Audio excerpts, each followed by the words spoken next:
Hamilton racing in the sprint here in Texas. A brilliant start from that pole position by Fabio Di Giannantonio, trying to nick the inside line though. Go both Acosta and Bezzecchi, ultra aggressive on the inside as they climb the hill. He's reigning world champion Marc Marquez. Acosta properly cleans out Di Giannantonio there. Di Giannantonio pushed out wide. He was leading, he's now in fourth place after Acosta's aggression, taking full advantage Bagnaia, who now leads. Yeah, the factory Ducatis almost went a minute pincer movement on the rest of the field to take 1 and 2 as is. It's 1 and 3. Marc Marquez was trying to do what Bagnaia did last year and pile up the inside, but he was boxed in by Acosta. Yeah, Acosta done no favours there. Back on the front foot, back on the front foot and leaning on Marquez, just as they did away in Austin down the years. Not many full power, did you? So the World Championship leader, Marco Bezzecchi, is back in 7th place. He's behind his teammate, Jorge Martin, who will remind you is the one rider in the field on the medium rear tyre. Poor first sector on that lap one for Fermin Aldeguer. He started the sprint in 10th. He was coming through the first sector down in 16th place, so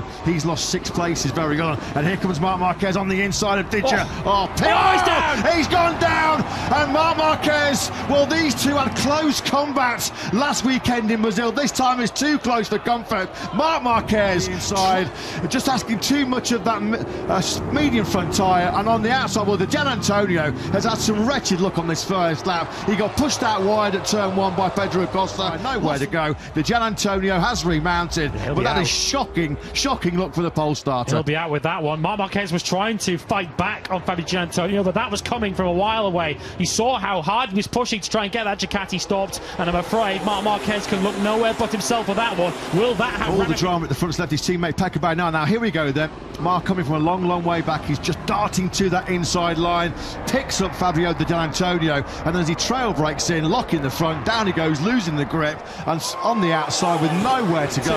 And he leads the sprint from Pedro Acosta. Fastest lap of the sprint though, to the sprint master Jorge Martin, who's trying to attack Joan Mir for 3rd place. Yeah, Mir's too late on the brakes, closing up himself and now on this long run up into that sharp climb into the first corner.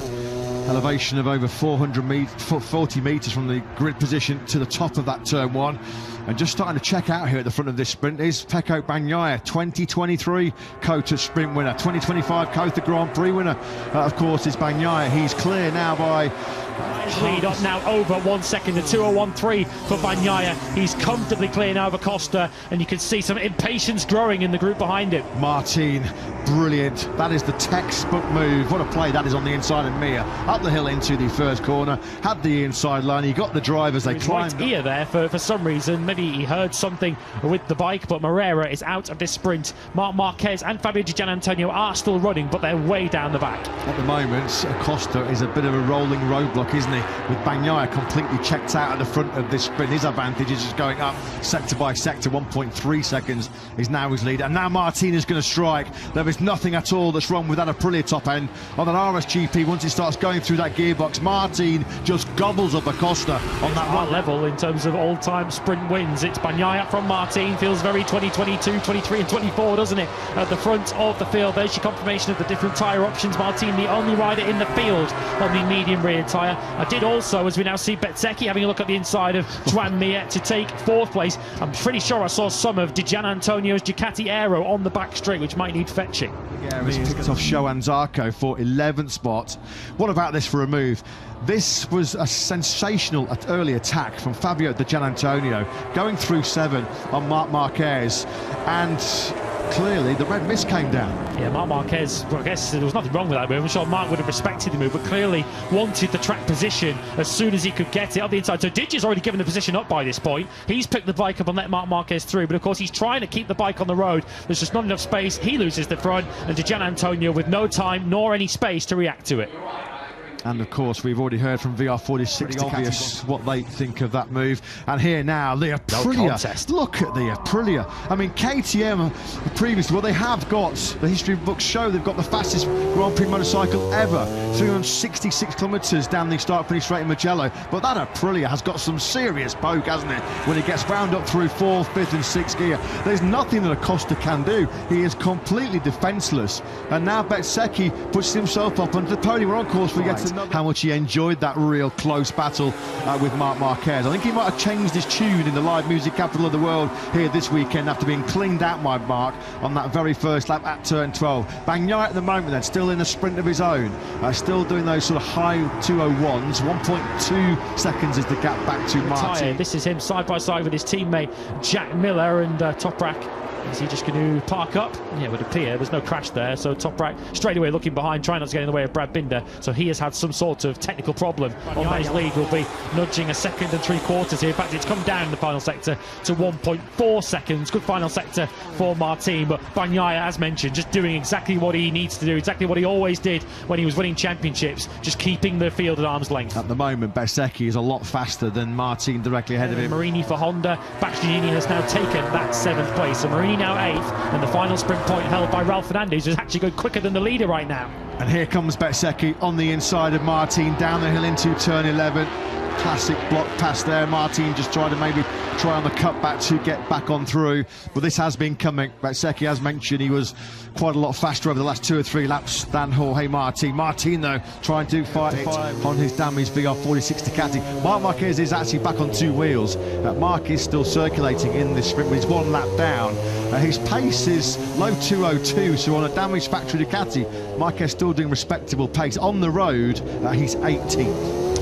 Well, I mean, guess he was out there for a couple of reasons, in case there's a red flag, and also to gather whatever information he could ahead of the sprint tomorrow. He's on, of course, the soft rear tyre, which everyone, bar Martin, is in this race. So Bezzecchi now with clear tarmac ahead of him will now get the answers just to how much I would have this one covered. As Lewis mentioned, he was previously a master at managing sprints and Grand Prix at the front.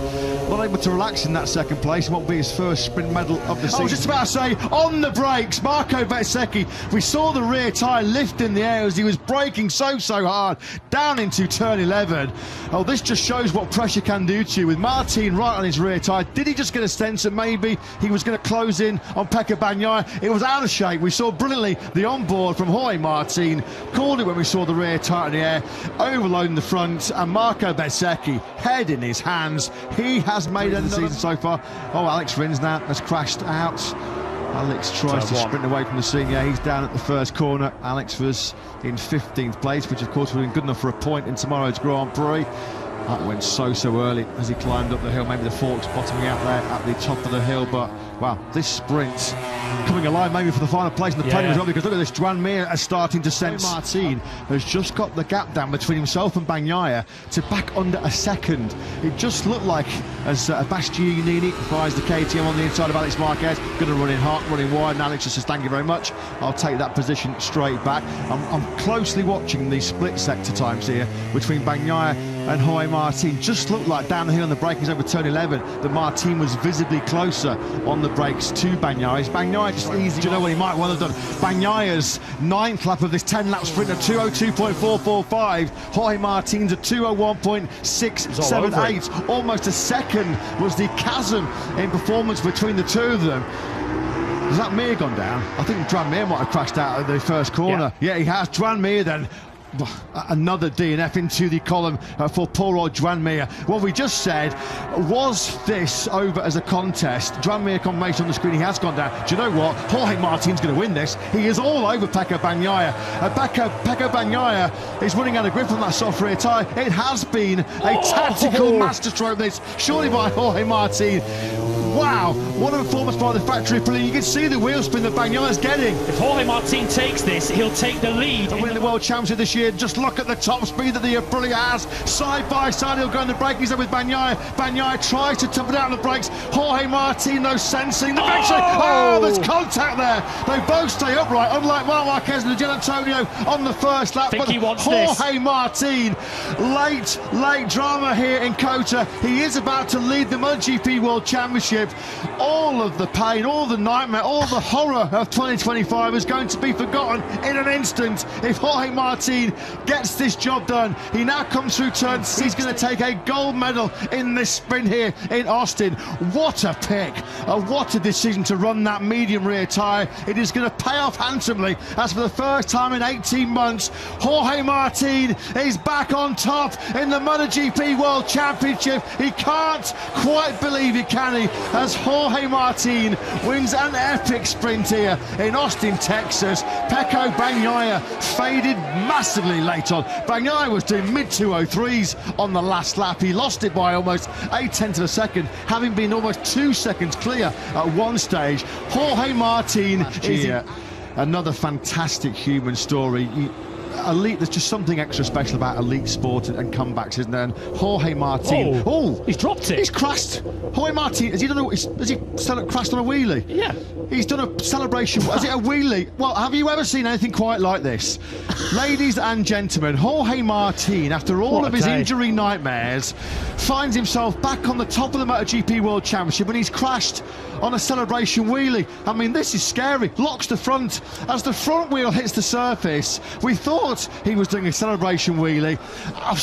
Just when you think you've seen it all in the MotoGP World Championship, something comes along to take your breath away.